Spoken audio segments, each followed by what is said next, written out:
my niece and my Bridget Ronald. My sincere condolences. Losing a mother, my best friend, this early in the game. That's more than I could ever imagine. It's my hope that you girls will be able to find some bit of peace with these words and remembrance of a life well lived and to its fullest. Susie, Regina, Tracy, Joe, Joyce, Boyce, Robert, Clarence, I thank you for this honor and privilege. It really is an honor to be able to speak at Robin's homecoming, or she may have wanted their going home party. These gatherings are often filled with a great deal of emotion, both sadness and joy. Sadness because Robin has gone home, away from us. Joy because her going home brings all of us together, and the strength of a family is a beautiful and gracious thing. When my mother Stephanie and my sister little Stephanie called me last week, early on Saturday morning, and asked me to do this eulogy, I was a bit hesitant at first. I didn't know what I'd say or how I'd say it. Then it dawned on me as I reflected on the memories I had with Robin. I thought about how she made me feel and how she made other people feel. Then I concluded this was a no-brainer. I had to share her story the way I saw it. See, my mother always spoke very highly of Robin as they grew up together as young adults. I know it was good cause for this, so let me explain. Have you ever left the comfort of your own home and felt like you were welcome a little bit home to somebody else's house? Have you ever been there to an extent and you thought you were sitting at your own kitchen table? Have you ever felt that come hell or hot water that somebody had your back? Have you ever been loved so much that it makes you feel so good inside that the only thing you can do is smile? See, I know some of y'all here know what I'm talking about. This is how Robin made me feel. And I know for a fact that she made me and y'all feel the same way. See, Robin didn't have one of the biggest houses on the block, but you felt at home. Robin didn't have one of those fancy kitchens you see in magazines, but you ate well with good company. Robin was no heavyweight boxer of the world, but come some proper situation, you were well prepared.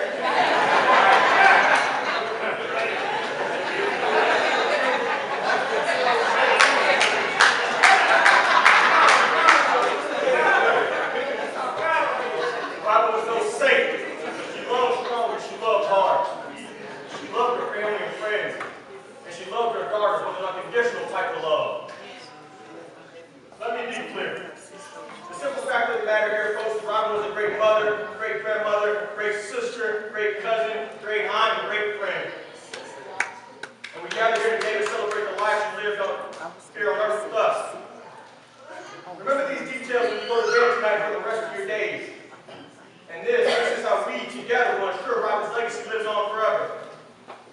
Many of you have heard me say this blessing before, and it still proves true to this day. This is a road we all must take, and each must go alone. It's all part of the Master's plan to step on the road home. When you are lonely and sick of heart, go to the friends we know and bear your sorrows and doing good deeds. Miss me, but let me go. See, what some of y'all fail to realize is Robin's life isn't over. It's really just beginning. See, our time here on earth is temporary. Our life in the kingdom is going on forever.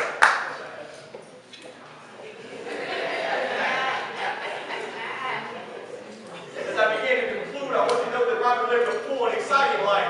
Yes, gone too soon, but that's not our decision to make. I encourage you all to be fearless and to live with purpose, just the way Robin lived. Chief took the sums up, a famous Native American warrior, and Chief really sums up Robin's legacy in a few words he once said before battle. When it comes time to die, be not like those whose hearts are filled with the fear of death, so that when their time comes, they weep and pray for a little more time to live their lives over again in a different way. Sing your death song, you die like a hero going home. As she was called home late Thursday night, she went as a hero. And many of us, the way she lived her life and the way she treated us. Robin now lives in peace and in harmony, along with Thomas Patton, Ernestine Patton, Ernestine Patton, Bernice Jackson,